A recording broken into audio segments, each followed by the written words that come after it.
Uh-huh. What's your favorite scary movie? I don't know. You have to have a favorite. What comes to mind? You are listening to Scream with Ryan C. Showers, the podcast for Scream fans just like you. Join Ryan every week as he takes a deep dive into the horror film series that defined the 90s and redefined the genre. Scream with Ryan C. Showers is your source for scene and quote analysis, character dissections, and the latest news about upcoming installments of the Scary Movie franchise. I hear you like horror movies, Kirby, but do you like them as much as him? Hello, everybody. Welcome to the Scream with Ryan C. Showers podcast, where the film critic meets the Scream fan twice a week, every Tuesday and Friday. I'm your host, Ryan C. Showers. Thank you for joining me for today's episode. Before we get going, I just want to say happy 4th of July to all of my American friends. Canada Day was July 1st, so happy Canada Day to all of my Canadian listeners. This episode is coming to you on 4th of July, which is very cool. And in the spirit of Mother Teresa, just teasing, that's an inside joke for my I Know What You Did Last Summer friends. But to honor 4th of July in a 90s horror type of a way, we are going to be covering the new I Know What You Did Last Summer trailer that released and just the general buzz and the vibe. Box office predictions for the new movie, which now feel kind of odd. We recorded this before Megan 2.0 completely, utterly, embarrassingly flopped at the box office. And I'm going to cover this next week, but I'm still reeling from Megan. I'm not even a huge fan of the original film, and I actually really liked the sequel, but setting that aside, it's just kind of weird to see such a huge, quote, horror movie flop, and the reactions to it. I don't take any joy in it flopping. I don't take any joy in a horror franchise doing poorly or not delivering on a promise. It's actually very sad, and I'm just kind of trying to wrap my head around what happened, why it happened, and try to figure out, what happened with Megan 2.0 and why it had such a spectacular fall from grace in terms of box office. Not gonna lie, it's kind of making me jittery about I Know What You Did Last Summer, maybe Scream 7 in terms of box office. If Megan can fall, who can't? So anyways, more to come on that next week. So we're going to discuss I Know What You Did Last Summer. By the way, there have been new character posters released, which is so cool. Jennifer Love Hewitt, Freddie Prinze Jr., all of the new cast, they each have their own individualized character poster with a hook. It's very cute. It's very reminiscent of Scream 5 and 6. I love this era, and I love the marketing. And I have to say, Jennifer Love Hewitt is having the time of her life promoting this movie. I love that she is completely and utterly grabbed this moment by the horns as the final girl of this franchise. It's so cool. Jennifer Love Hewitt is even there was one point she had literally 3 posts of mine on her Instagram story at once, which is insane. So J-Love, thank you for sharing my shit. So after the I Know What You Did Last Summer discussion, the episode transitions to discuss Scary Movie and its 25th anniversary. So the spoof of Scream, the spoof of I Know What You Did Last Summer, and the spoof of Scream 2, Scary Movie that came out notoriously right after Scream 3 in the year 2000 is celebrating its 25th anniversary. And I mean, it literally features Ghostface. In some ways, it is a Scream sequel or a Scream spinoff in a way. So I haven't really given Scary Movie its due over the past 5 years on the show, but today is the day. And specifically, I wanted to know what Scream fans thought of Scary Movie because I've always had mixed feelings about it. Other Scream fans I've talked to are either very hot or cold. Some people really love it and go with the vibe. Other people find it disgusting. So we dig into that, which is interesting. While I'm still more positive today than I have ever been, I still have a mixed feeling about it. I don't think I could give a lecture on Scary Movie in an adequate way. And I tried on the Scary Movie audio commentary a few weeks ago. So please head on over to Patreon, subscribe, and check out my audio commentary of Scary Movie. And speaking of audio commentaries, let's just wrap it up with I Know What You Did Last Summer. I'm going to be recording the audio commentary for I Know What You Did Last Summer very soon. It's going to release the day of the new movie out in theaters. So on July 18th, it's going to be, I'm really excited for this. Marks the first movie of the podcast where the movie really means something to me. So we're going to have I Know What You Did Last Summer this month and then Halloween H2O next month. So, I mean, those are some of my favorite movies of all time. And I'm really excited to kind of continue on this journey of doing audio commentaries for the podcast and for the Patreon subscribers. So Now, before I go any further, I need to thank the producers of Scream with Ryan C. Showers. They include Ashley Summers from the Squirrel and Spud Shop. She and I host a Scream game every Wednesday on Instagram, so please check that out. I also need to thank TJ Jones, who comes from the Box Office Buds podcast. He is responsible for all of the graphic design of Scream with Ryan C. Showers in terms of new episode cards on social media promotion. So thank you so much to TJ for all he does. I also need to thank contributors Mark Karim, Mark Vieira, and Joey Valisi. Joey Valisi is the guy who writes the scripts for Scream with Ryan C. Showers. Episode 112, we wrote a Scream 7 script, which I read out loud, about the end of the Carpenter sisters storyline. And then the sequel to that was called Screams. It was centered around the legacy of Gail Weathers. That's episode 155. And Joey is currently working on the final Scream, which this is a product that is going to examine the relationship, the marriage of Mark and Sydney. Unlike the real Scream 7, this will feature Mark Kincaid as Sydney's husband, and she won't have a teenage daughter. Both of her daughters will be young, so it'll be much different than the real Scream 7 we're going to get. But that is going to be coming to the podcast late summer, early fall, so please tune in for that. I need to thank everybody over at Patreon. Thank you to everybody who subscribes to the Patreon at any and every tier. I'm an independent entity, so any bit of support that comes into the Patreon goes back into the podcast. Joining the Patreon gets you ad-free and early access to every episode, as well as the opportunity to join the community of the show. We have group chats across social media. In particular, Instagram is really the hub of the podcast community. More importantly, joining the Patreon is the vessel in which you would use to come onto the podcast, either in a one-on-one situation with me or a small panel. In addition, there's a guaranteed invite every month to a big group Zoom recording about a Scream topic. An exciting feature of the podcast is the audio commentary episodes. Every Scream fan knows what it was like listening to Wes Craven do the audio commentaries for the original trilogy and Scream 4, with Marianne Maddalena and Kevin Williamson and Patrick Lussier. And what I'm trying to do for my Patreon subscribers is I am going to be performing an audio commentary of a Scream or a Scream-related movie, one per month, every month. And my goal is to try to approach these as I'm doing deep analytical analysis about the characters, about the themes, about just general reaction. So it's something that I'm really proud of and I hope continues to be a cherished part of the podcast. So the commentary is available as a normal podcast episode for anybody to listen to like they would any other podcast, but it will also be available as a video watch along. So everybody, please go over to Patreon, subscribe to Scream with RCS. I would be eternally grateful. So I need to go through and thank everybody over at Patreon who is subscribed as a stab investor or a daddy/mama Ghostface. So the daddy/mama Ghostface of the Patreon are Carrie Tenney, Brett Janovich, Corey Wilson, and Stevie Shears. The stab investors include Allie, Mark Karim, Tamika Jones, David D., Garrison Nichols, Gustavo Mora, Jess Mariano, Joey Nobarini, aka The Vault, Josh Calamari, Josh Carr, Scream Queens podcast, both Josh and Justine, The Horror Project podcast, Justin Weir, Kevin Abner, Mark Vieira, P.Dougio5, aka Philip Douglas, Quentin Harrison, and Sam Levy. Hello, everybody, and welcome to Scream with Ryan C. Showers. I'm your host, Ryan C. Showers. Welcome to the 4th of July segment of the podcast today. So for this segment, we are going to be discussing the new I Know What You Did Last Summer trailer. It's a full-length trailer that was released a few weeks ago. And we're also just going to preview any predictions we have for the box office for I Know What You Did Last Summer, because, and I'll go into it more later, but a lot of people have, out of the blue, reached out to me with opinions about the box office for I Know What You Did Last Summer in good and bad ways. It's just very curious to me.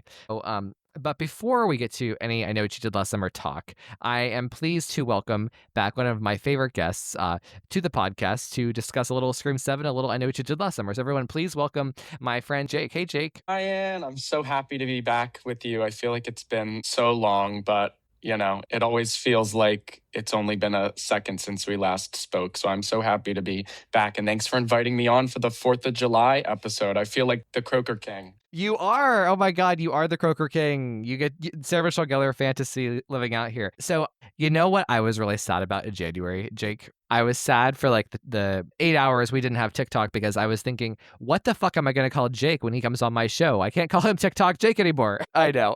God, Ryan, if you think you were concerned, I was going through it. I started a whole YouTube, which has been dormant for a few months now since TikTok came back. I plan to get back to that, but it's so time consuming. And one of the best parts about TikTok is it's just like after a long day of work, I can just quickly, go on and react to a trailer, do a review or something like that. Whereas YouTube is just so time intensive. Props to people who are super dedicated and devoted to that. But at least for now, TikTok is still where it's at for me. But yeah. Can I just say, I think we all have the places we should be. And, so like, for instance, like me doing this podcast is like my safe place, my comfort zone, like where I thrive, and I do two shows a week now. So, I mean, it's very time consuming, but it works for me. I see you as such a TikToker. You're like, I think you're so well suited for TikTok. I think you do a great job of it. I think you match the energy of TikTok really well. I think you're so cool. So everybody, please go follow Jake on TikTok. Where can they find you on TikTok? Yes, they can find me at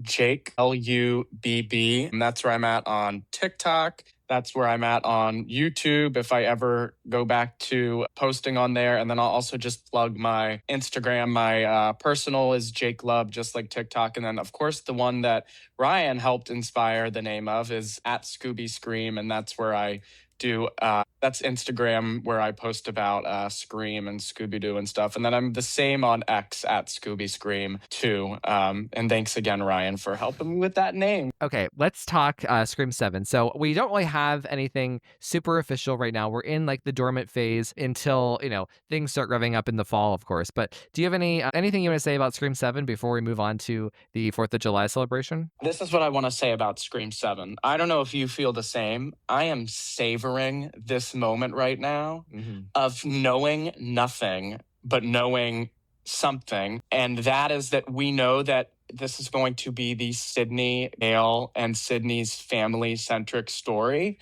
And for me, that's enough to just keep me hyped and excited until we start getting some real sort of news. And I'm just like cherishing and savoring these moments of knowing nothing, because I just know it. We're going to go 0 to 100 real quick when that trailer drops, and 0 to 100 in many ways, right? Because we're going to be learning a lot, and I'm sure seeing things, and we're going to be getting posters and sneak peek clips and interviews with the cast. And so I'm just sort of like cherishing these moments where I'm not having to jump on TikTok every 20 minutes to share an update with everyone. My excitement is just very high, like from the little information that we do know from Kevin Williamson and Anna Camp speaking out recently, and Mason Gooding talking about this a few months ago. Like, I'm just riding high on the little information that we know, and I have full faith in Kevin Williamson and our amazing OG cast returning members to like deliver on what I think is going to be a really great film. And yeah, I'm just kind of savoring this moment, because I know it won't last, and we're going to be thrust back into the, craziness of new news every day dropping. Yeah, and let's see, I agree with you. I do. But, I know it's frustrating because it's been so long since we've had a Scream movie, and it feels like forever. And especially just because tensions were high for so long about the fallout and then the rebuilding of Scream 7. And I get people are ready for it, but I hope people just enjoy the anticipation, because once we see an image, once we see footage, once we see a trailer, once we see all the promotion, once we see the actual movie, then like this time is gone forever. So just enjoy not knowing anything, because once it happens, it happens. I don't know, that sounds very existential, but I agree with you. Like, we should enjoy this moment, because I have a feeling that this is going to be the best sequel for some people. I actually think for me, it could even top Scream 3. I don't want to be like, so alarmist and so extreme, but I'm really, I have such faith in this movie. So I want to enjoy the build up to it, if that makes sense. For new listeners of Ryan's podcast, I hope you realize the significance and magnitude of what Ryan just said, because no one loves or worships Scream 3 more than Ryan C. Showers. So I personally hope you're right. I would love to see this be a just absolute banger of a movie. And if it tops Scream 2 for me, I feel like that will be sort of equal to you saying that it could beat Scream 3. And I would personally love to see that happen. Our 7th Scream installment being the best sequel of the franchise, I would just absolutely adore that. Not only personally, but what it would mean for the future of the franchise and prospects for Scream 8 and, 9 and so forth, because I feel like there's just so much room to grow with this. And yeah, I really hope that manifests itself. And I think it could too, with Kevin back at the helm. I think for original people, like, I don't really have a good sense of like how like younger fans are going to react to it. But I just think for like, like the older generation fans, this is going to be like, if not, it's going to be equal to however you see the original trilogy, however you hold the original trilogy. I think it's going to be equal to that in quality. And I think for a lot of people, I think a lot of people will genuinely name Scream 7 as their favorite sequel after, not only right after the movie comes out, but a year after, 2 years after. I feel like it's going to have the longevity that, frankly, the Radio Silence movies do not. So I couldn't agree more. And you know that we've talked about this, that Scream 6, in my opinion, has unfortunately aged, I think, the worst of any film, which is interesting too, because I really think it has brought to light how maybe good Scream 5 was in a lot of ways that 6 was not. And I was less hot on 5, but I really do think with every passing moment that Scream 6 exists, 5 has just been elevated in so many ways. I mean, there are some things about 6 that I do really like specifically Melissa Barrera's performance and the character of Sam. But otherwise, I mean, all of the aspects of that film, maybe with Gale's chase scene being the exception, have just really stalely aged. And I think that's a real palate cleanser before we get Scream 7. And I think for a lot of people, with 6 being the last one that we saw before 7, that really could make 7 hit even harder as well, especially with that lackluster third act of 6 that we've all had to live with for a couple of years. And I'm not talking about that closing shot with the sisters, which I think is strong. I'm talking about the complete shit show of the worst ghost faces in the franchise, bar none. And I think just some really, really terrible decisions in that third act that, I'm sure we'll talk about again. Yeah. Well, also just and not to just keep pounding on it, but and just the Gale Weathers of it all. I think what they did to Gale, so I actually just recorded with Amar. We were doing this thing where we were ranking all of the characters in each of the movies, and we talked about Scream 6, and it just brought up some really nasty feelings I have about what they did to Gale Weathers, and I just feel like we're going to get a Gale Weathers worthy of Gale Weathers in Scream 7, and I think comparing Scream 6 and 7 back to back for people, whether they see Scream 6 before 7 or they go back to Scream 6 after they watch Scream 7, it's going to be jarring, I think, the quality jump from 6 to 7. But anyways, all right, well, Jake, let's talk about I Know What You Did Last Summer. So we got the full trailer recently, and so of course there are some big moments in it featuring the fisherman, featuring Julie James with recreating her iconic line, "What are you waiting for?" She's not screaming it this time, she's kind of whispering it, which again, even just the side by side of the two moments, I think shows a good evolution of her character. And we've seen Freddie Prinze Jr., we've seen the new cast, we've actually seen part of the accident that happens.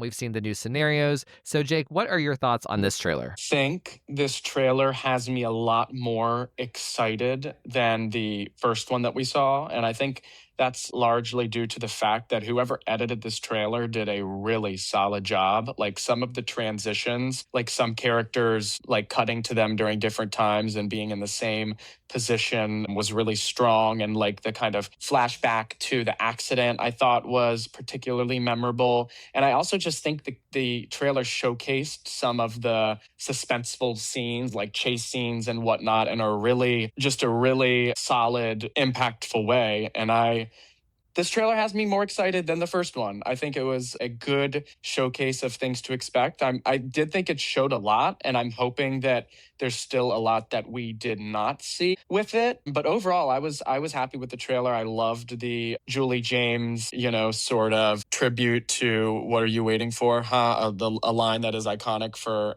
I think good and bad reasons. I think it's a lot stronger the way that she did it in this trailer, and actually it gave me chills. So I really like that, and I think it was fan service that I will gladly accept. I think my biggest concern, and you and I have talked about this, is this movie going to warrant its existence? And that's just something I am not sure of, especially because I'm not in love with the idea of them bringing back Julie and Ray in the copy and paste way of, we need to find an expert that, we saw in Scream 5. It does feel a bit lazy to me. And I think the biggest question I'll have coming out of this movie is, would it have been better if we didn't have the legacy characters in it and did something completely new? Or was the decision to go the requel route and bring them back the right one? So I think that's what I'm going to be watching most closely. But I I think the trailer was giving suspense. It made me intrigued to learn more about these characters. Just hope we don't come out of it being like, okay, that was a movie, but I'm just going to rewatch the original because it's better. The characters are better. The chase scenes are more memorable. The aesthetic and the cinematography is better. And so I think those are my main takeaways and sort of concerns looking ahead to July 18th. I echo a lot of what you said, and I have some differing opinions too. But like, so one is like love. My favorite thing about the trailer, my biggest takeaway of why I have faith in this movie is how good it looks. It looks like, I think Southport looks good. I think the colors look great. I think there's a lot of cool cinematography. So instantly, like I have a little bit more respect for this movie than I do some other horror movies that come out that feel and look kind of blah. So I think the colors are really striking, and like the director, she's done a really good job at creating some mise en scène, some cinematography that's really really good. I will say though. And first of all, I want to go back to what you said. You mentioned like the way that they introduced the flashback of what happened last summer. Very, very effective in terms of like, being in the current day, going backwards. And, I am kind of concerned though. If you see what happened, it looks like the car just drove off the cliff and it's just in the water. So in my opinion, there isn't much of a cover up, or as much of a cover up as the four teens in 1997, literally picking up the body, putting it in the car, and dumping it in the river. So that's a huge difference. And I'm kind of concerned that like that moral question that the first one asked won't be present here. That does make sense. That's a really good point, and something I don't think I thought much of, but you're right. It looks like they're almost just sort of, one of the characters is dancing in the street and the car swerves and, flies off. And it's almost just like, okay, you shouldn't have been dancing in the middle of the street, but maybe that car shouldn't have been going that fast in the middle of the night. So I can totally see what your concern would be there. Maybe there's more to the story, ? But that's a really good point. And I don't know if it'll quite hit the same as them, taking the body, throwing it into the water, and then Barry jumping in after the crown and all of that. Like, that's a good question. So I will say though, I think the fisherman looks really good. They've really made him look like a big horror icon in the same way that like Scream 5 and 6 did. They tried to do this with Ghostface. I think that like, again, the director is really achieving this in the imagery of the fisherman. And I think it does look scary. I think it looks bloody. So I mean, like, I think it's going to deliver on those fronts for sure. I think that Southport overall looks good. Not the same town, of course, but I think there's still some production value there that I'm respecting. I will say though, I am not really excited for these new characters. They seem annoying and vapid, and I'm just like, the reason that the original I Know What You Did Last Summer is so legendary is because of Helen, Julie, Barry, and Ray. Those are such great characters. Well, maybe not Ray, but the other three are so memorable and so juicy, and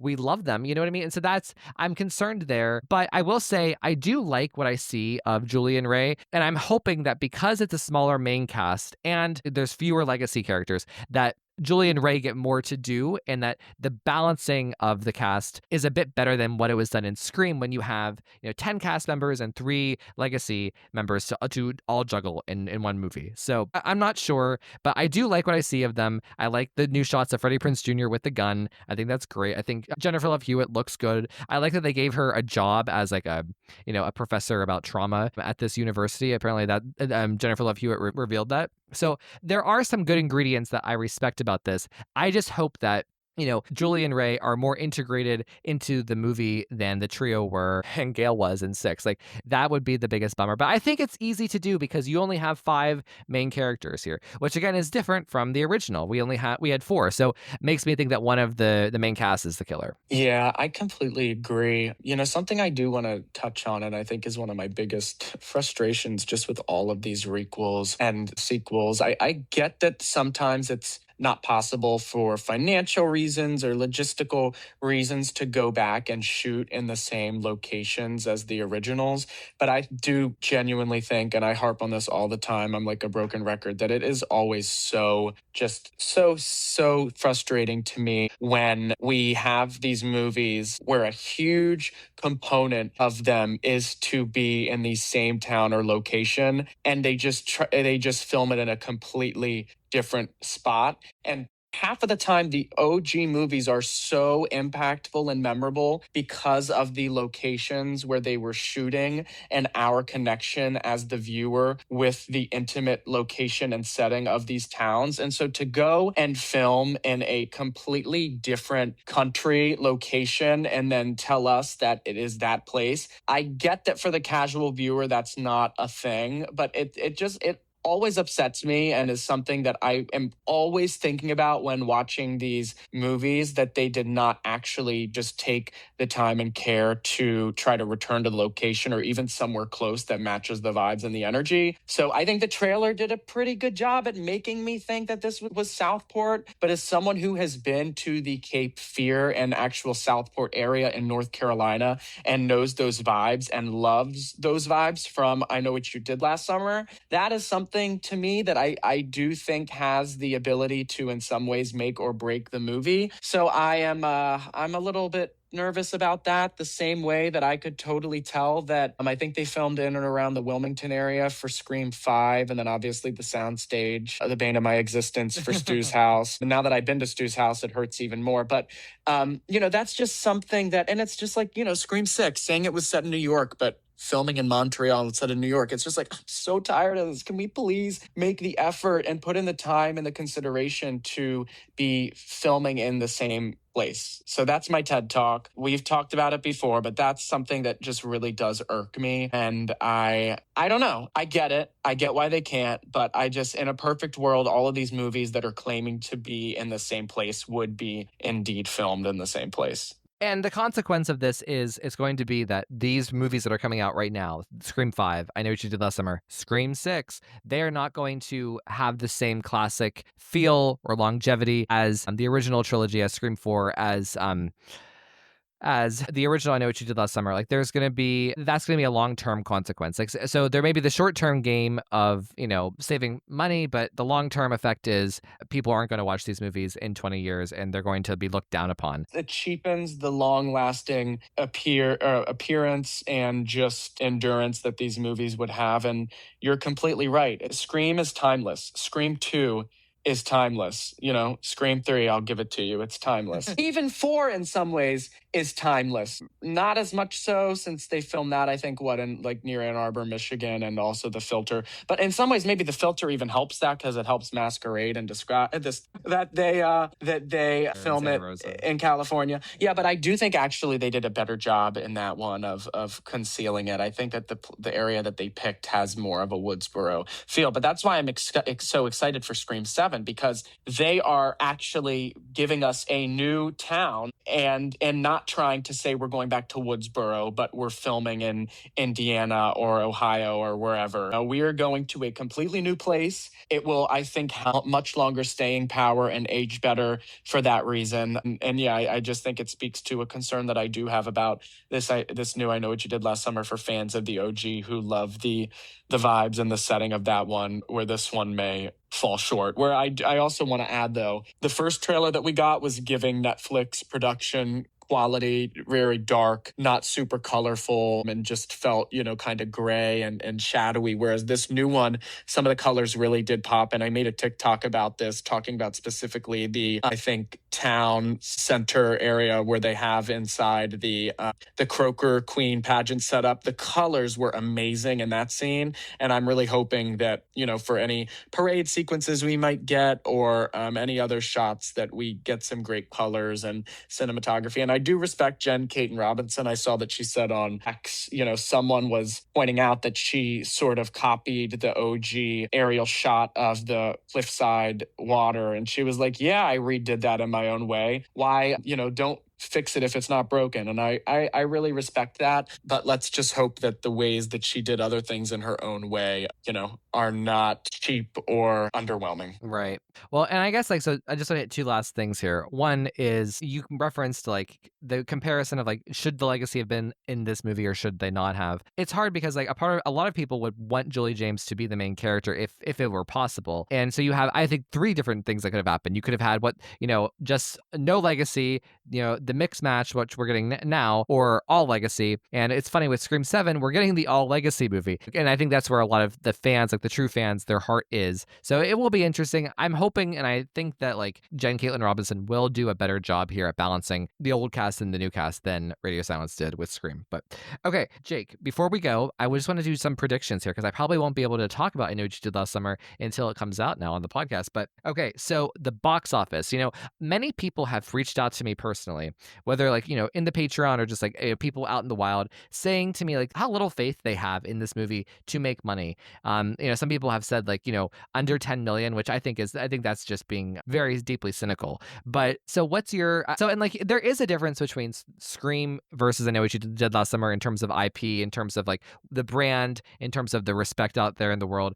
They're not the same. But I do think I Know What You Did Last Summer is going to do okay. So what would you say your prediction is for opening weekend and perhaps like the total domestic run? Yeah, I think there are a couple of factors that I am putting into this sort of prediction. It's been a long time since we got an I Know What You Did Last Summer film.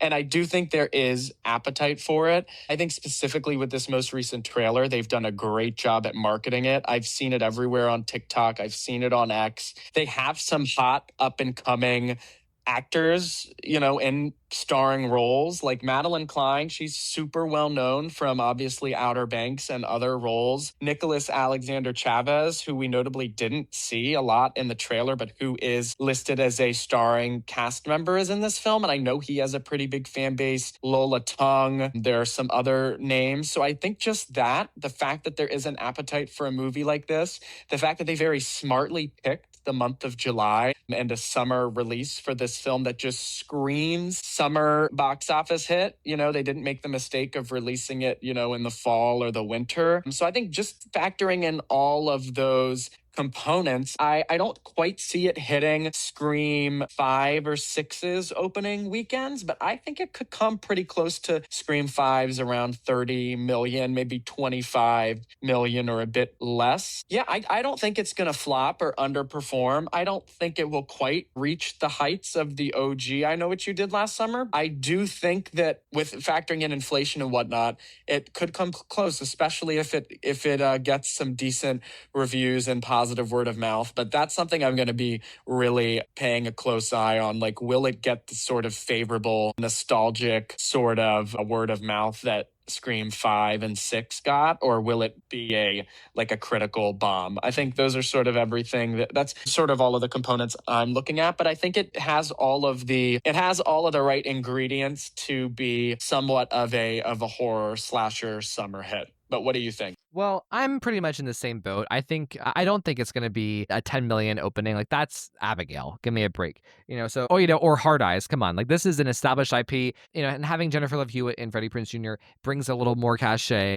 Horror is still hot. People are still interested in horror. I think that this is, even though it's not Scream, it still has a little bit of IP recognition. I actually think it's going to surprise people, but I would say between 20 and 30. So very similar to you. I think 20 would be like the median. I think 30 is like the best case scenario. And in terms of like the overall run, I could see it between 60 and 70, probably 70. That's what I'm guessing. But also, just to point out, the original did really, really well back in the day. It had 72 million for its domestic run. However, the sequel had a huge drop off, which is 40 million. I mean, that's really bad. I mean, so even compared to Scream, which didn't, Scream 2 and 3 held their own with their sequels. I don't know. So we'll see. But my prediction is 20 million for the opening, and I'm going to go 65 to 70 for the total run. You mentioned it to me before we started recording that the original made 125 million worldwide. I would say that I Know What You Did Last Summer, maybe 110. How about you? Yeah, I mean, I think probably around there. And I was really surprised, actually, to see that I Know What You Did Last Summer. Really, it didn't quite hit Scream's 170 million, but it wasn't too far from it, which I think just speaks to the, environment and appetite for slashers. And I feel like there is a pretty big appetite for slashers and horror films today, especially with, TikTok and so many younger people getting into horror. So I would love to see it outdo the OG's worldwide gross. And I don't think that it's out of the question. And I think it would be great for horror and for the genre. I think it will probably come in a little under it, but I wouldn't be surprised if it outdid it, especially if it gets a lot of positive word of mouth. And I think one of the big reasons I Still Know What You Did Last Summer faced that steep drop off is because, let's be honest, we love aspects of it like Carla and some of the chase scenes and the switch up in the location and whatnot. But that movie was an absolute critical bomb. So that certainly didn't help its box office aspirations. But yeah, I could see this coming somewhat close to its domestic performance and worldwide, especially factoring in just the, inflation change. And I would love to see it happen. Yeah, me too. So,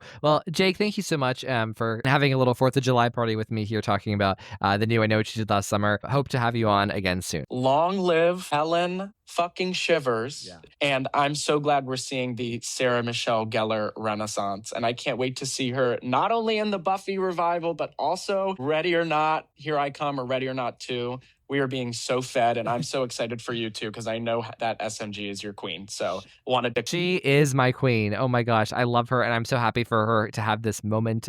She's in very successful projects right now. This is so fun for her. I love that she's in the mainstream again. So we love that, of course. So all right, Jake, thank you so much. All right, everybody. Now we are talking about Scary Movie. And before we go to the big group of all the Patreons of Scream with Ryan C. Showers, I'm here to discuss this with my friend, Ashley. And we are going to go through our thoughts about Scary Movie and then match it to a song of the week.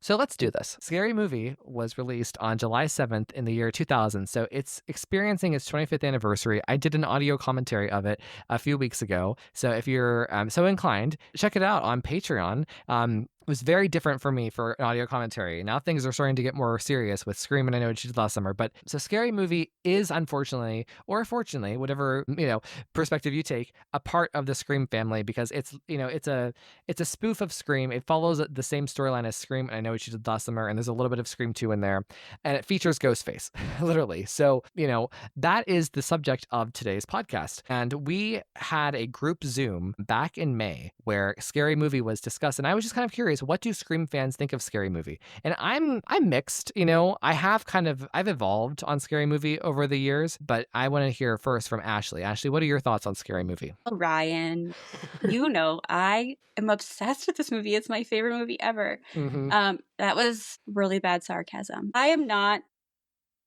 You're not the target audience. Yeah. I am not the target audience for this movie. As some of y'all know, I am sensitive. I take that as a badge of honor. I'm a sensitive lady, and that is fine. There's parts of this movie that I laugh really hard in, and I think they're really funny, especially when they're like making fun of horror movies, or like when the girl's getting dragged out of the car and the Gail Weathers character is just like, oh, let's film it. Like that sense, having the news media covering such sensational cases in such a terrible way. I love that aspect of it. And I love like the silly campiness of certain things. But even back then, I was somebody who I don't like jokes that like are making fun of people very much, just because I think understanding how like any form of like bullying or like being mean to people, and the character of like the Dewey portrayal really hurts my heart. I just really don't like it, and there's like this sexualization of that character that I think is really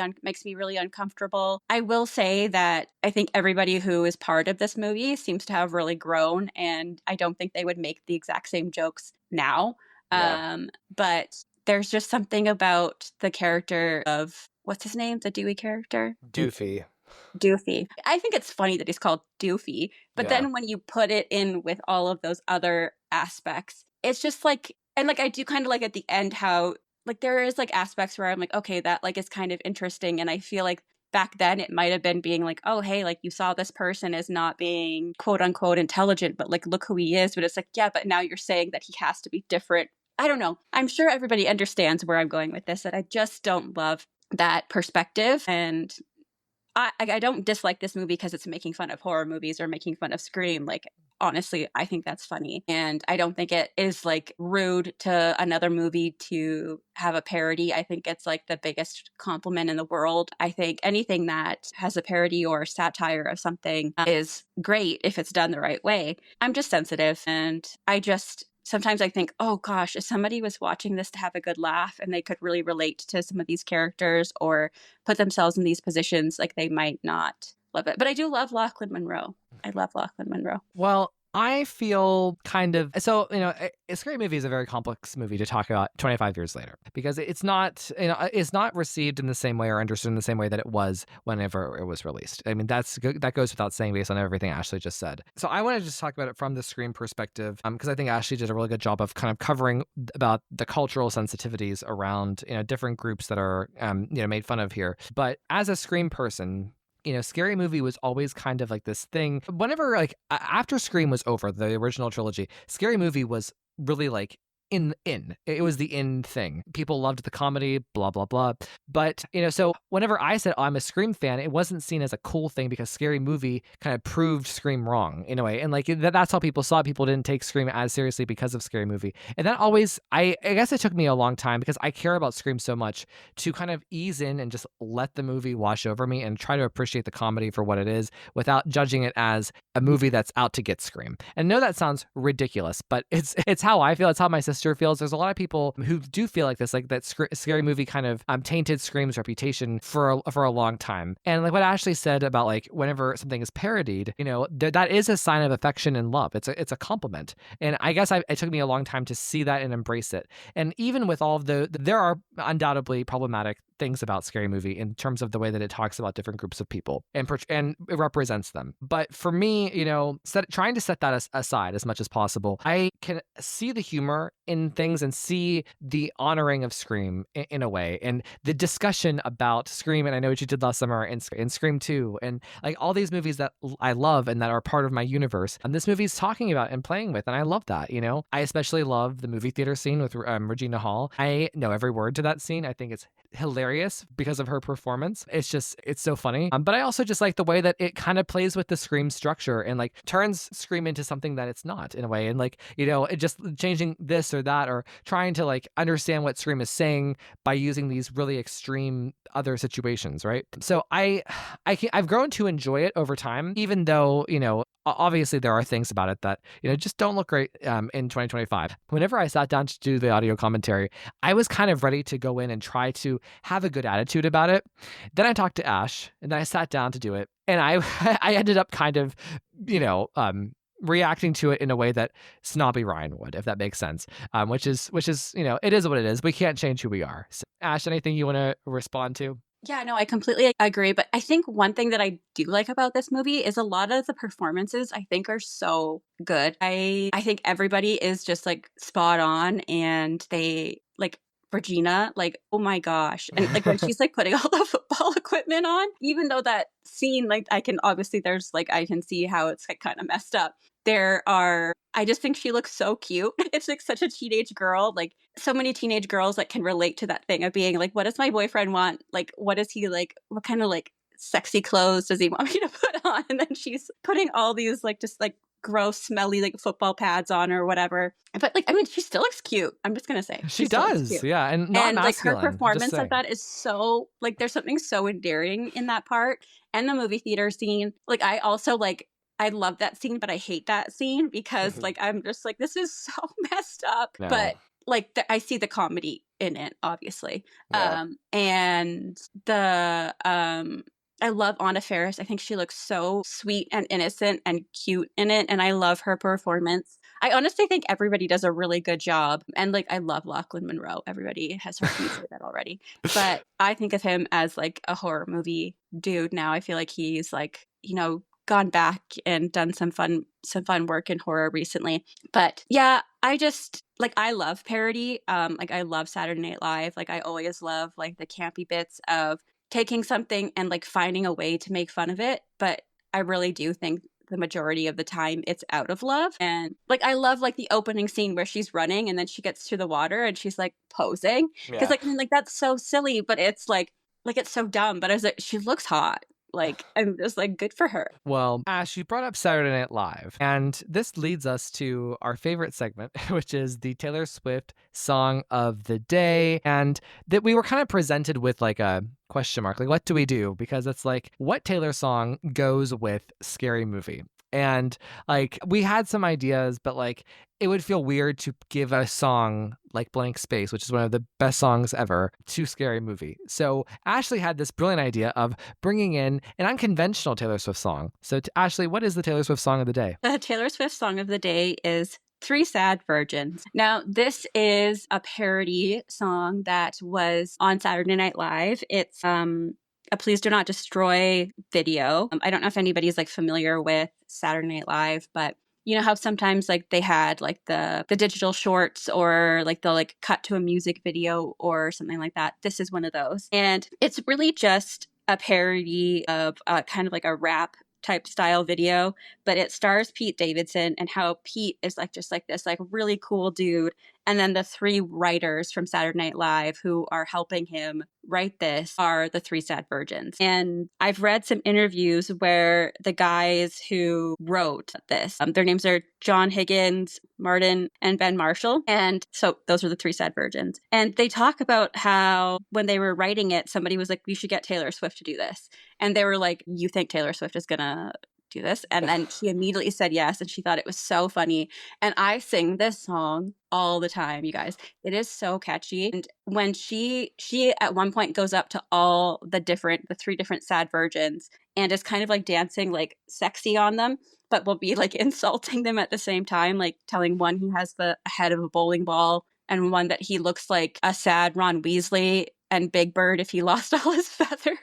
And it makes me laugh so hard. I think it's really well done. It's a really good fit for Scary Movie of parody and how it can be really fun and lighthearted. And this was when Pete Davidson, I think he was hosting. I think he was coming back and being on SNL. And if you haven't seen it, I highly recommend watching it. It's just good fun. So I had never even heard the song. So Ashley, thank you for like giving it to me and educating me about Taylor Swift here.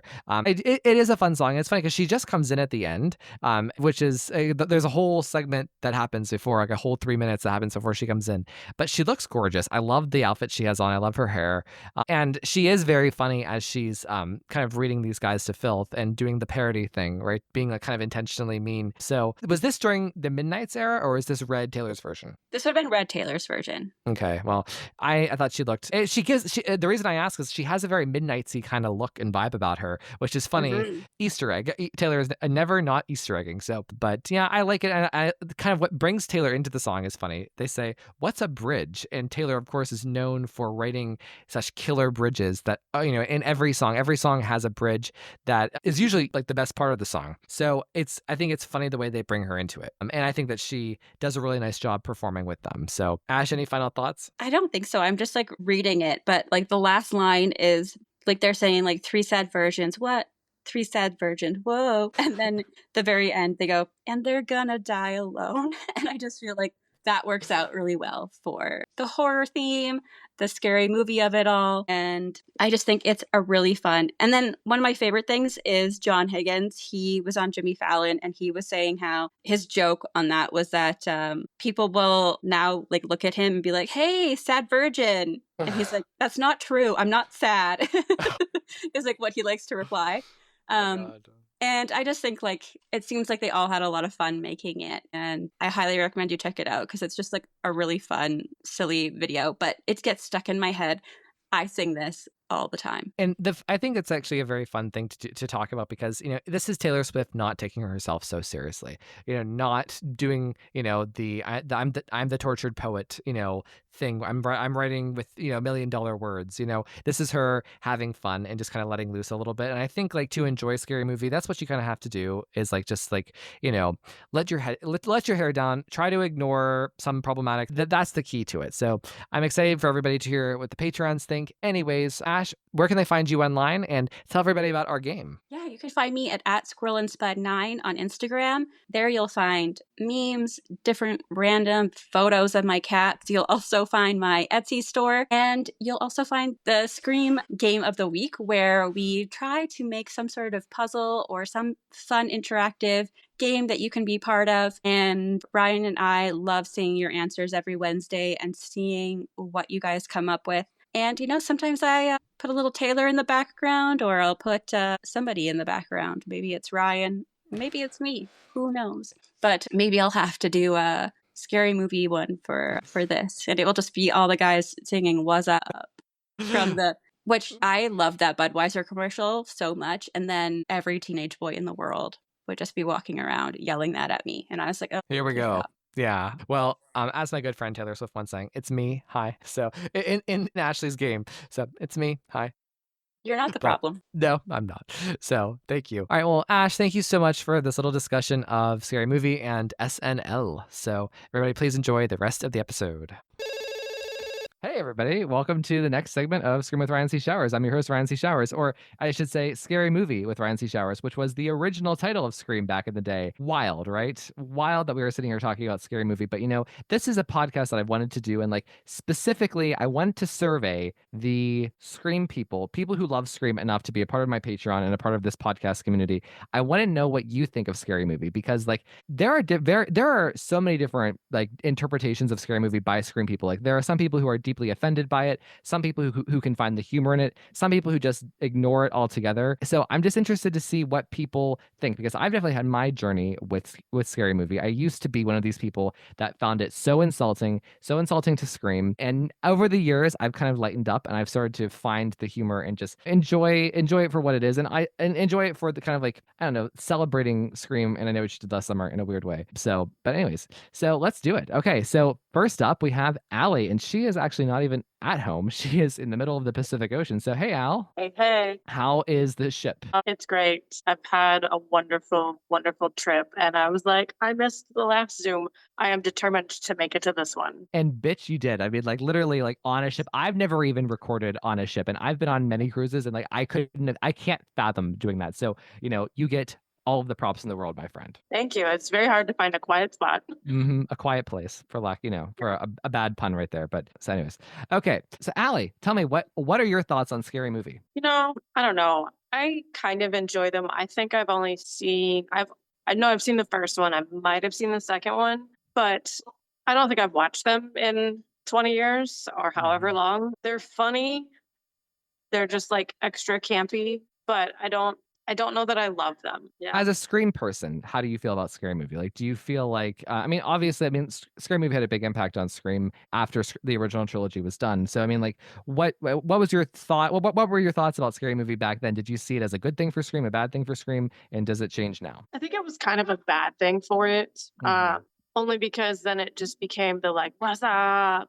That just became so associated with it, with making it goofy. So I don't think it was good for it. I like that they also incorporate all of the other a lot of other horror movies and stuff. But obviously this was the big inspiration. But yeah, I don't think it was good for the franchise. Yeah. Scary Movie 6 comes out next year after Scream 7. Thankfully it's after, but in terms of Scream 8 and whatever, and 9, if they do a 9, how do we think we can reconcile Scary Movie coming out with new movies at the same time Scream is coming out with new movies? This is kind of uncharted territory in a lot of respects. So Allie, what are your thoughts? I don't like it. Yeah, I don't like it either.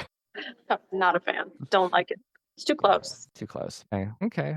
Al, thank you so much. Do you have any Detective Wallace? Where can they find you online? You guys can find me on Twitter at Allie_cat_BSG, and it's the same name on Blue Sky with hyphens instead of underscore. Oh, well, Allie, thank you so much for making time for Scream with Ryan C. Showers. Of course. At all while you're on vacation. So again, Patreon of the Day award, right? So thank you. Yay.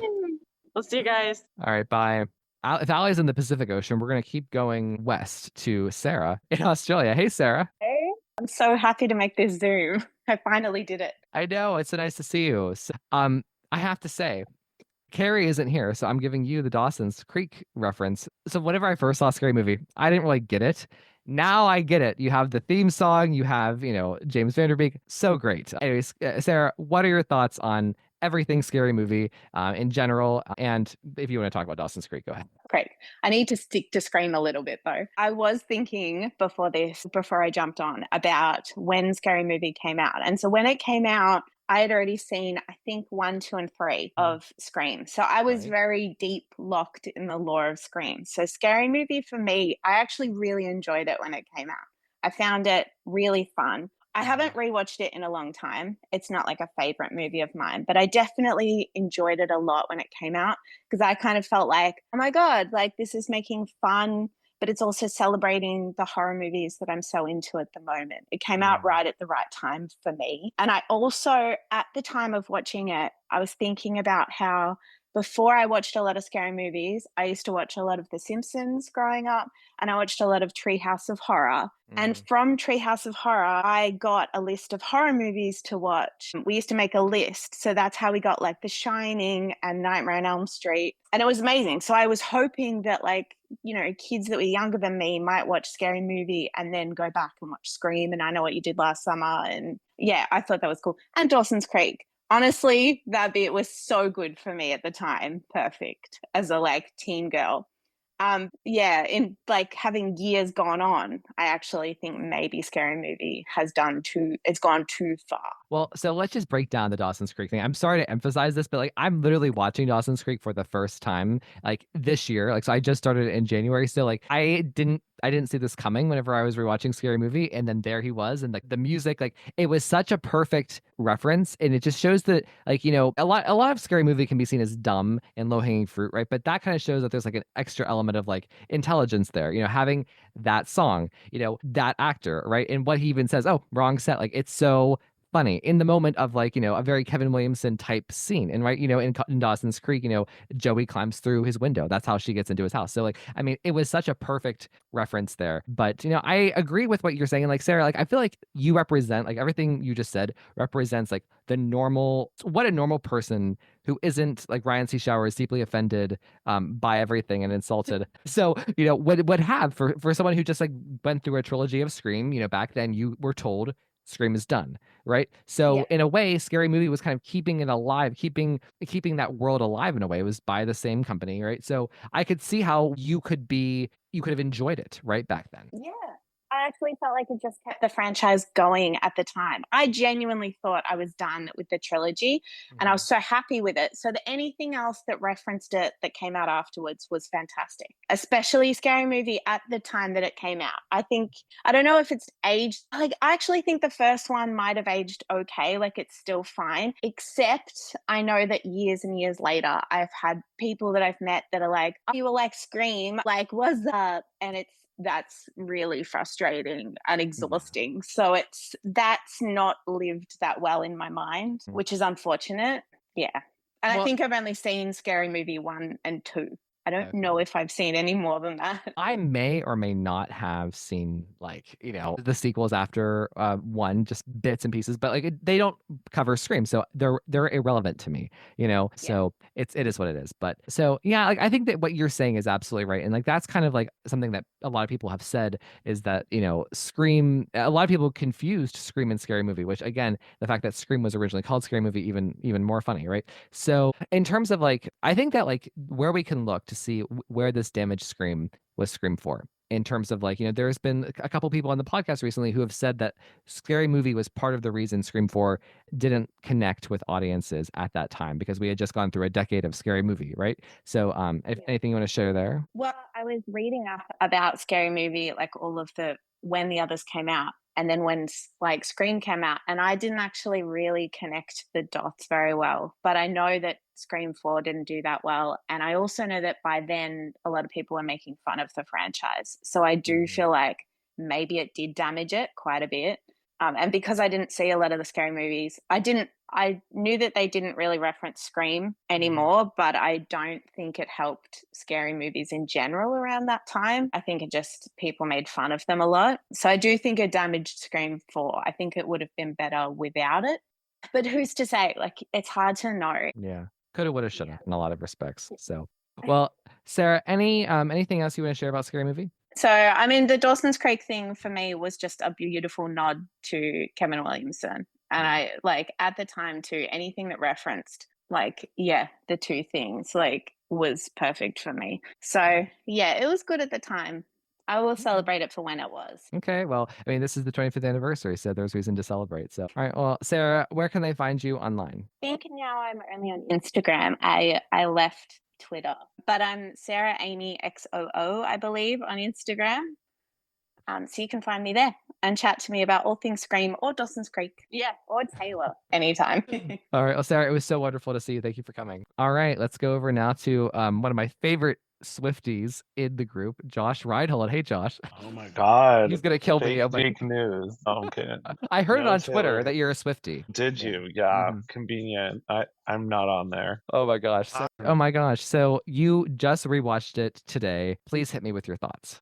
There's so many thoughts and a lot of them are conflicting. It's been interesting listening. So like I think a lot of what I would have said had I not rewatched today would have been similar to what, we've been discussing so far.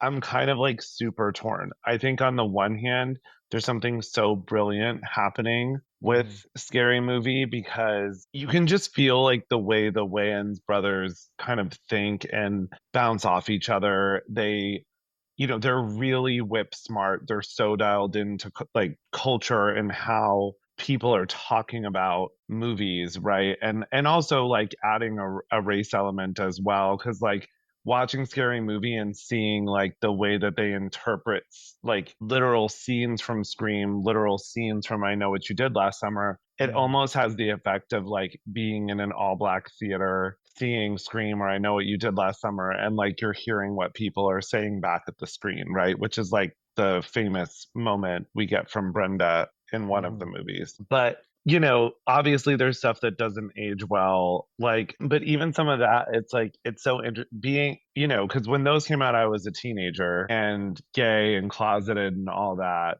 And like, I remember like seeing this hot Sean Wayans, like being kind of into men. And I mean, it's very much like the butt end of the joke of the movie, like that he's gay. Like it's not celebratory. It's not super like, there's no like heart and like emotion behind it.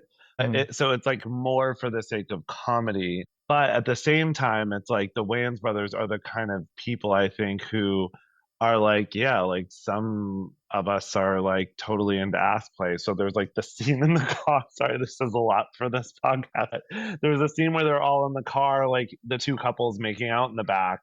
I think the character's name is Greg, but the white couple, he's like, oh baby, I love it when you do that, and like she's like, I'm not doing that, and it's actually Sean Wayans' character.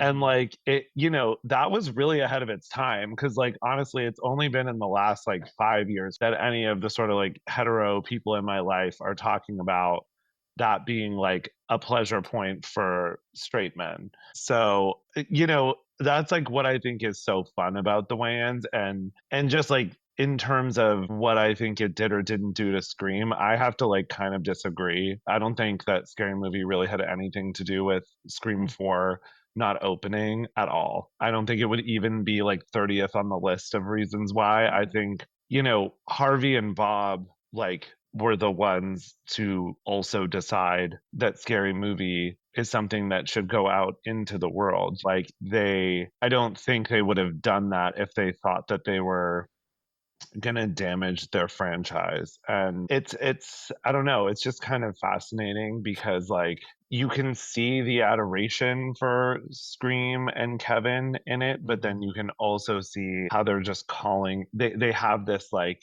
they don't have to be grounded, they don't have to make these characters feel real, so they get to like really make fun of like tropes in the slasher without, in a way that Scream couldn't. Like Scream had to sort of commit certain pitfalls. Like Casey has to make some bad choices in order to end up dead, right? Like, and so yeah, I don't know. I like definitely mixed on it, but I think ultimately I'm very impressed. And Scary Movie is one of the only Black created comedies that has ever done as well abroad as it did in the US. And it's like the one exception in Rooms people will point to. And there is like something to that. You know, they clearly like tapped into something, and then from it spawned Not Another Teen Movie and all the other sort of parodies. So as imperfect as it is, I still think like it has a lot of value. What Scream was, in a way, Scary Movie kind of became what you just described in terms of like spawning and being self-referential and kind of taking to the next level from satire to spoof, right? Or at least self-conscious to spoof, that is kind of the charm of Scary Movie. Is like, in a way, it does feel like the next natural step, but also completely innovative, because and how you were talking about the gay stuff, it doesn't bother me because of like the whole movie is so ridiculous, and everything is a joke. Everything is a joke. So I don't really I'm not so bothered by it, even though you're right, it doesn't look great from a 2025 lens. I will say it's interesting because I never thought this about the Scream 4 of it all until recently, when people started at least 5 people have brought it up on the podcast in the past couple of months, which I thought it was weird. So I started to reevaluate. But before then, I never even thought about Scary Movie as being in the same realm as Scream. So I'm glad. I think your perspective is really keen here about that. But one last thing to respond to what you said about Bob and Harvey. There is something cynical to me about what they did, where they took the IP of Scream kind of and twisted it a little bit, and then repackaged and resold a more ridiculous version of Scream to the public. I think that it was very clearly. I think that it was very calculating on their part and smart. I mean, obviously, Scary Movie made more money than Scream did. So I think it's very interesting. And to your point about the Black creator of it all, I think that when you watch Scary Movie and you see the different people of color, the characters of color, like I can feel that these were not written by white people or conceived by white people, and the humor. It's just, I think that that's part of what makes the movie really work. Like, I feel like, imagine like the movie theater scene in the hands of a white person or a white creator. I think it would be much less smart. But also Regina is like that. She is so amazing at that scene. Like, I laugh every single time. That's the highlight of the movie for me, is the Scream 2 spoof. Yeah. But anyways, Josh, you any response? So like, I think that, and then my other favorite line is like her bit about like the girl getting down and dirty in the hot tub or whatever, and then it's like with a backup dancer, like not even a security guard, like she doesn't love herself. And then Buffy comes up and she says, "Hey, baby girl!" Like, oh my god, I die. Yeah, Regina Hall is like one of my favorite actresses of all time. Like, she is just so special and very undervalued and often overlooked. So it is pretty awesome that this franchise really kind of put her in the spotlight and like brought her into homes that she wouldn't have been in otherwise, at a time when it was a lot harder if you were, a Black female actress. So yeah, I don't know. I'm still like, I'd have to really do some like digging and research to decide how I really feel about Scary Movie being part of why Scream 4 didn't work. I think it's like, I don't know. I don't see it that way. I think that Scary Movie, like in its best moments, is just addressing the general public's reaction to moments in, whether it's Scream or I Know What You Did Last Summer. Like, we love these films, but we know that there are ridiculous twists and turns and people make idiotic choices. I think like, I don't think acknowledging that necessarily equals like, oh, we've devalued this to a point where now no one will want to watch them. Also, like, some of what it's doing isn't necessarily like right. Do you know what I mean? Yeah. Like, some of the comments it's making, you could certainly rebut. Josh, thank you so much, and tell everybody where they can find you. I too am only on Instagram. It's just Josh G. Reinhold. I can't deal with the others. So yeah. We love it. We love Instagram. We love Instagram. Yeah. Instagram is the place for the podcast. So we love it. Yeah, hopefully it holds on, because once that's gone, I'm gone. You know what I mean? It's like, I can't do it anymore. All right. Well, Josh, thank you so much. All right, so I have to go from one Josh to another Josh. So everybody, please welcome my bro, Josh Carr. Hey. Hey, Ryan. Hey, what's up, everybody? It's good to be at a Zoom. I love Scary Movie. Look, I just got on about 5 minutes ago, so I heard what Mr. Reinhold said, but I didn't hear what everybody else has been saying. So I hope it's been positive. But I love Scary Movie, and it came out in a time where, none of my friends wanted to see Scream. They didn't like the horror movies, and so to be able to go see Scary Movie in the theaters, I saw it 3 times in theaters. In fact, I was 13 or 14 at the time, and so my dad one time had to actually pay for the ticket and say my son and his friend are going to see it. That was the third time we saw it. But just loved being in the world of Scream and kind of being able to and I know what you did last summer and being able to make fun of it. There's so many. I saw a clip today on Facebook Reels where it was Kurt Fuller as the sheriff and he was showing her the pictures and he was like, "Do you think about this one?" Just so many fun things in there, and I think it's great. Now I have watched it with other people, or I'm sorry, I watched Scream with somebody. I used to be a fireman. We were at the fire station, and I was like, Let me show y'all Scream. Let's watch Scream." So I'll put it on. And one of the guys was just like, "Man, all I can think about is the dick going through the stall and tickling his ear." And I was like, so that one kind of bothered me. But in Scary Movie 2, I love it too, and they all kind of fell off after that. So hopefully this next one kind of gets back to the kind of the original kind of that feel. But I love it. So what you're saying is you want Scary Movie 6 to make fun of Screams 5 and 6. I love it. Yeah, I want to see the ghost face, the goofy ghost face come back. I mean, that was everything, and the fact that my buddy and I we still quote it to this day, just certain things. Well, so Josh, in terms of like Scary Movie 6 commenting on 5 and 6, so let's think. Is there like a couple of things you could think of, like just off the top of your head, that they could spoof? Like I could see them doing a doofy thing, like him being grizzled and kind of overweight, like David Arquette was, and dying in a weird, goofy way, right? I could see maybe they can find some really bad hot actor to play the Detective Bailey part and it'd be in the finale. I don't know. Yeah, maybe some sort of spoof of The Shrine. Let's see what else. Jeez. I mean, he's trying to kill me. He attacked me in the break room. I'm sorry, guys. I had to. Right. Yeah. I mean, you could probably do that line. Just use that same line. It would be silly. Yeah. There's a lot of stuff. Honestly, I see somebody actually said the ladder. But maybe instead of a subway, it could be like a bus or something. I don't know. Just something silly. But yeah, dude, I'm so excited for it. I have so many. Josh is from Louisiana, kind of staring at me right now. So, Josh Carr, is there anything else you want to say about Scary Movie? Wait, is Josh Reinhold from Louisiana? Yeah. Oh, what's up? I'm not. Hi, how are you? Yeah, no, I live here. I live in New Orleans. Are you in Baton Rouge or? I'm in Denham Springs. It's pretty close. Okay. 225. Cool. Yeah. What's up, 504? All right, Carr. Anything? Just I can't wait. I love the movie. And I understand why some people would have something negative to say about it. It does kind of, poke fun at Scream. But I mean, we're all such big fans of Scream. I think it's okay if we can kind of poke fun at it. And there are many times in our text conversations where we'll be like, "Why they do that?" It's kind of in our movies, in our Scream movies, and it's kind of silly. Why they do that? And so it's okay to be able to poke fun at it and to find, honestly, I feel like it may have brought more eyes to Scream, or it had been kind of passed, so maybe brought more eyes to the original and back to the franchise. So I'm excited for it. I hope it lives up to what the first Scary Movie did, even Scary Movie 2, but mostly the original. Okay, cool. Well, Josh, thank you so much. No problem. It's good to see everybody.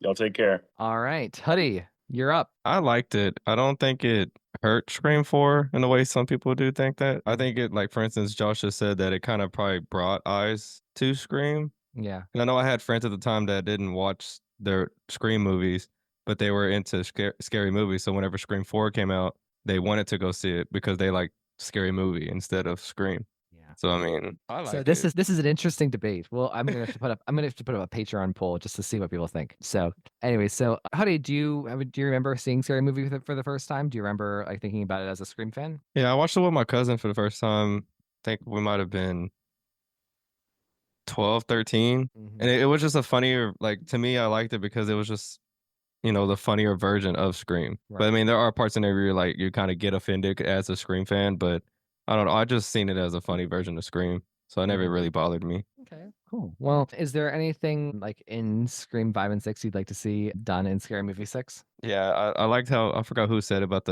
instead of the subway scene, it being like a bus. I think that would be really, really funny. And then the ladder scene, that would be ridiculous to see what they would do with that. I think it would be. I think like also like even the bodega, like they could do funny shit in there. I mean, like there's a lot.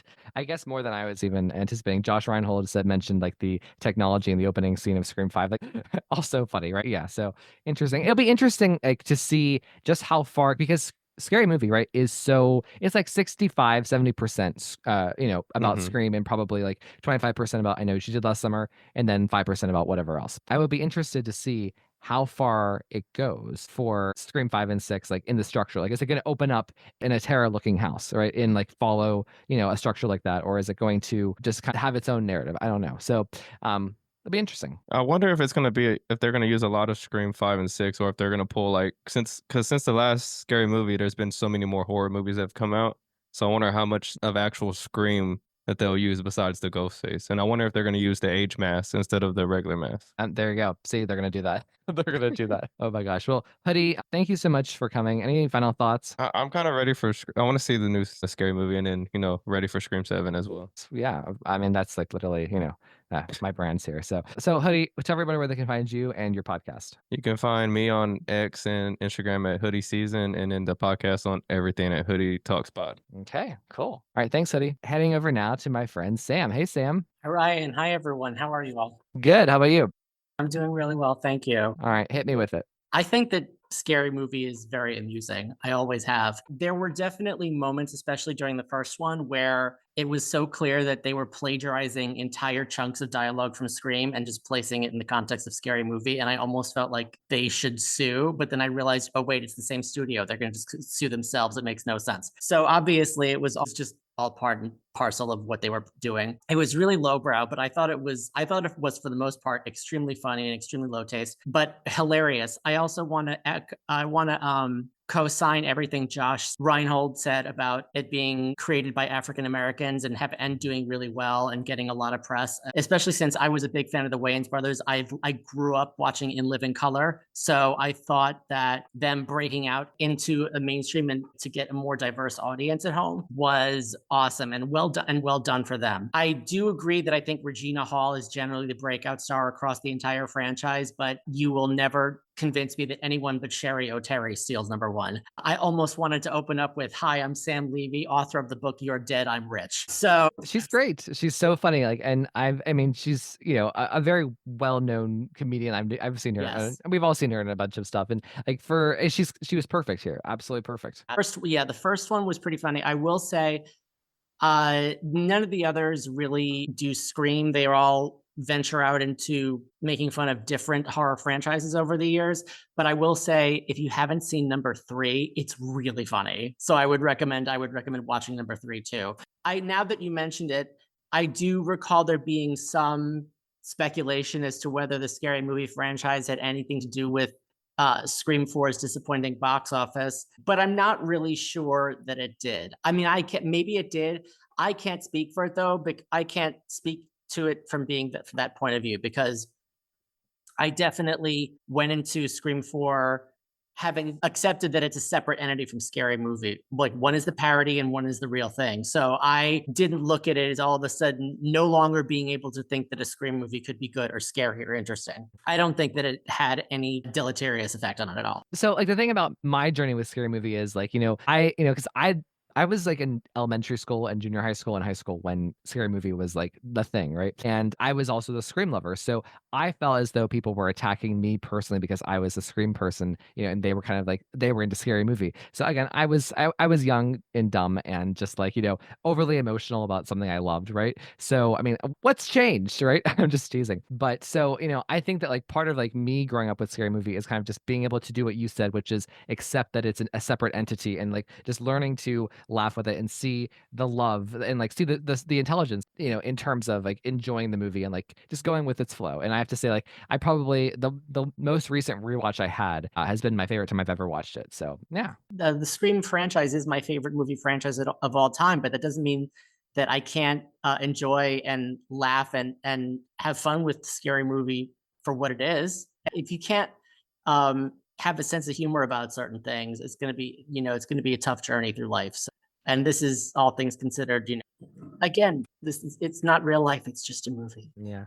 Sam, anything else you want to say about Scary Movie or anything? Not particularly about scary. Well, see the third one. It's really funny. But aside from that, not really. Thank you as always for having me on. I appreciate it. I'm also here representing Garrison, who couldn't make it tonight. I already confessed in the group chat that I've never seen a full episode of RuPaul's Drag Race, and he dragged me through the mud for that. So I'm assuming that I will get dragged through the mud from a few of you as well. I'm not averse to it. Just for whatever reason, hasn't like reached me yet, but I'm open to the experience, and I'll report back when I do. I know Garrison's going to like have a very stern lecture for me later. Thank you all so much. Thank you, Ryan, as always. It's such a pleasure. You can reach me on Sam B. Levy and Instagram and Facebook. And where can they find you and Garrison on YouTube? Our YouTube show is called Informed Decisions. Thank you, Sam. All right, let's go now over to Alec. All right. So let me just start with this is the movie came out summer 2000. And also in the summer 2000 is the same time I first saw Scream 3 on VHS. Yeah, and if you remember the VHS of Scream 3, it had the trailer to Scary Movie at the very beginning. Well, so what are your thoughts on Scary Movie now? And like, what are you, where do you stand with it now as a Scream fan? Well, I've always enjoyed the movie. I always thought it was funny. The only negative thing I have to say about it is that, and you guys already kind of mentioned it, how it seems like people... I wasn't mad at the movie about this. I was just mad at people. They were just always constantly clouding Scary Movie over Scream. Because after Scary Movie came out, every time I would watch Scream with somebody or mention Scream, they just mention Scary Movie like that every single time. Like watching the opening of Scream, they're cracking jokes on they were in Scary Movie in that same exact scene with Carmela Electra. And then for the longest time, that always annoyed me because like if you want to see Scary Movie, let's watch Scary Movie. Okay? If you don't shut up about it. But I've kind of, warmed up to that, because even to this day, I mean, it doesn't cloud, like when I watch Scream, I don't think about Scary Movie, no matter, I've seen Scary Movie so many times.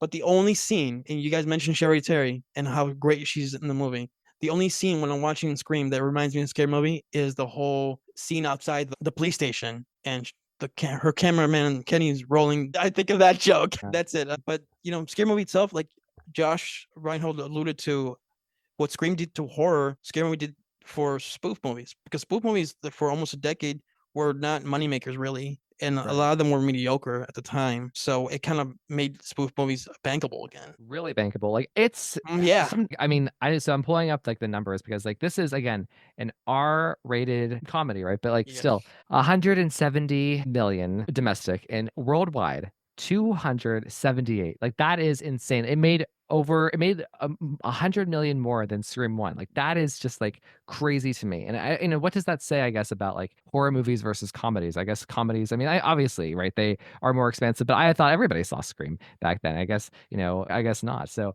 we can live in a world where as fans of Scream, we can have Scary Movie coexist as a different entity. And it's all fine. Even though, I mean, if you look it up behind the scenes of Scary Movie, the Wayans brothers clearly don't like Scream or I know what you love Summer, but that's okay. I mean, that's their opinion. It's like if we saw certain movies that we disliked, we want to make fun of them, right? It's all in good fun. I the way I see it, and it's a well-made spoof movie. There are jokes in it that don't fly today in 2025. But the thing with me is that I saw it in 2000, so I kind of see the difference where what people laughed at in 2000 and what people laugh at in 2025. And I think for the most part, it's still funny and it still holds up as a good comedy spoof. Yeah. No, I think it's interesting because I didn't realize that the Wayans brothers didn't like Scream and I Know What You Did Last Summer because like even though they're making fun of them, I don't sense disrespect necessarily. I just sense like they're doing something artistically and they're doing a spoof, and that is what it is. So I don't think there's anything mean-spirited about Scary Movie, about the movies. So that's just my interpretation. And also, you guys mentioned Regina Hall. Yeah, she's along with Shira Terry is like the standouts to me. Yeah, and also Anna Faris. I mean, this made her A-lister. Yeah, exactly. And she's always funny in movies. And yeah, but I mean, I got not much else to say other than I remember the Steer experience was great because it was a packed crowd and everybody was laughing their ass off. I just remember that. Yeah. Well, Alex, thanks for coming. Where can they find you online? You can find me on Instagram at AlexLGran90, or you can find me on YouTube, Alex 3.0. Thanks for having me. Of course. All right, let's go over to Brett Janovich. Hey, Brett. Hi, How are you? I'm good. You? Good. So, hit me with it. What do you think of Scary Movie? I am on the fence of it being offensive a little bit and like having a love-hate relationship with it. Like, because there are parts of it I do find extremely hilarious, like Gale Hailstorm and definitely Buffy and Regina and definitely Anna Faris. I need to confess something. Like, I don't Yeah. love Buffy. I don't like her in this. I just wish, like, I mean, I don't know. I wish they would have had a blonde actress just to be like Sarah Michelle Gellar. I just, she's my least favorite of the cast, actually, of like the main cast, I think. Talk about Scary Movie or whatever, I always think of Buffy and how every time she would run in a circle, be like, okay, I'm running. I actually, I see what you mean there. So, and I do enjoy Ghostface's interplay with like the different actors and like in the costume. I think it's well done. But yeah, Brett, tell me more. What do you, what's your Scary Movie philosophy here? Well, I don't enjoy the first one as much because I love Scream. I grew up more watching Scream. My mom even told me that we showed you Scary Movie before, but I don't remember watching the first one. I only remember watching only 3. Well, I appreciate your position because like, I have to tell you, my sister, my jock bro lesbian sister, if she were here, she would say, we don't fucking watch Scary Movie. I mean, she hates Scary Movie. Like, I have been relaxed as an adult. I've grown up to appreciate that things can be funny. She is not. She will get defensive about Scream. Sounds like me a little bit, but my brother, my little brother, my oldest, they are more into comedies like Scary Movie, stuff like that. Like, they're more into that. Me, personally, I'm more into Scream. I Know What You Did Last Summer. Like, I'm more into, like, those type of horrors from that. But I can appreciate Scary Movie for what it is. I do appreciate it for what it is. But when Scream 4 came out, it didn't do so well because people kept comparing it to Scary Movie so freaking much, and it has nothing to do with Scary Movie. Well, Brett, any final thoughts here? I think people can appreciate Scary Movie and Scream for what they are and for what they bring to the table, and I'm hoping that for the sixth Scary Movie, they bring back the original actors. Yep. Like, because we all know Dave Sheridan's returning. They might as well get Regina Hall, Shannon Elizabeth, Anna Faris, and bring them all back into the fold. Like, it would just be amazing to bring them all back. Like, people from the sequel and the first movie, just bring them back into it again, see where they can do with it, make fun of Scream 6 and 5. And hell, if Melissa Barrera wants to be in it, let her be in it. So, okay. Well, Brett, where can they find you online? You can find me at Twitter and Blue Sky, Scream4Fan14, and you can find me on Facebook, Brett Janovich, and you can find me on Instagram, Angel Allen. Okay, cool. All right. Well, I need to just go through and thank everybody who came tonight. So I need to thank, of course, my producer, Ashley. You'll have heard her by the time like this all comes out. So I need to thank Allie. I need to thank Sarah. I need to thank Josh Reinhold. I need to thank Josh Carr. I need to thank Hoodie. I need to thank my favorite Swiftie, Sam Levy. I need to thank Alex and Brett. Thank you so much, everybody. We will see you next time, and happy 25th anniversary to Scary Movie. All copyrighted material used or referenced in this show belong to their rightful owners and made possible by the Fair Use Act. And number 3, never, ever, ever, under any circumstances say, I'll be right back. Because you won't be back. Get another beer, you want one? Yeah, sure. I'll be right back!